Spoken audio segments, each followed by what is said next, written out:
Ever notice that the distance of the camera is pretty much always different in each consecutive shot? That's no coincidence. Directors and cinematographers pay careful attention to where the camera is placed, because the camera is an important part of storytelling. Whether implicit or explicit, the camera provides a lot of information. We're gonna look at 4 scenes from 4 different films to see how the distance between the camera and the object is being used to convey a certain message. Let's start. To my beloved Major Gilbert. In this scene, we see Violet talking to Hudgens outside of a building her presumably dead military superior might be in. We see lots of close-ups until the scene jumps to a new image showing Violet sitting in the distance with her back towards said building. One can only assume the camera is purposefully this far to create a lot of negative space around Violet to represent her loneliness. I will never forget these words. With great power comes great responsibility.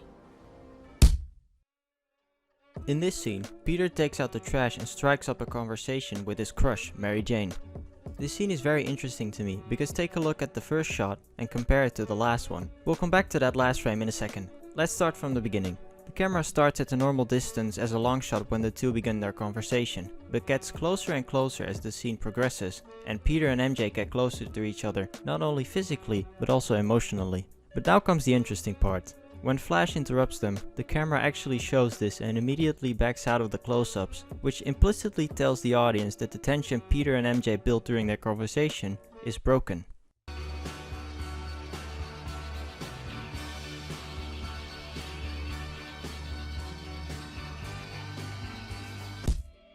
We see Charlie, the protagonist and hero, sitting outside the principal's office for getting into a fight at lunch. On the other side is Brad, who was also involved in the fight and considered the bad guy. The distance of the camera to the subject causes the framing of the shot to be very captivating, to say the least. Obviously, a normal approach would have been to show the characters from a close-up to show their emotions. However, this distance implicitly gives meaning to the situation. We see Charlie in a kind of open space, whereas Brad is stuck in the door window. This is symbolic as Charlie has opened up after the previous fight, but Brad, on the other hand, is still stuck in his mental battle and maybe even in his own prison. This implicit meaning and framing of this shot is all caused by the distance of the camera. You're not a well man. Stop saying that!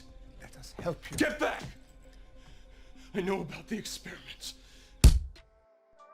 This movie in itself is already a visual masterpiece. It even won an award for best cinematography. But okay, the scene progresses fairly normal. There isn't really anything special going on until Volmer points out that Lockhart has a nosebleed. After that, the camera jumps between different distances until it only shows extreme close-ups. This switching of distances, along with the Dutch angles, imply a disorienting feeling and emotional distress the main character is experiencing. This use of the camera also makes sure that the audience is included in Lockhart's dizzying experience. Both this and the scene in Spider-Man use close-ups, but both use them for different purposes.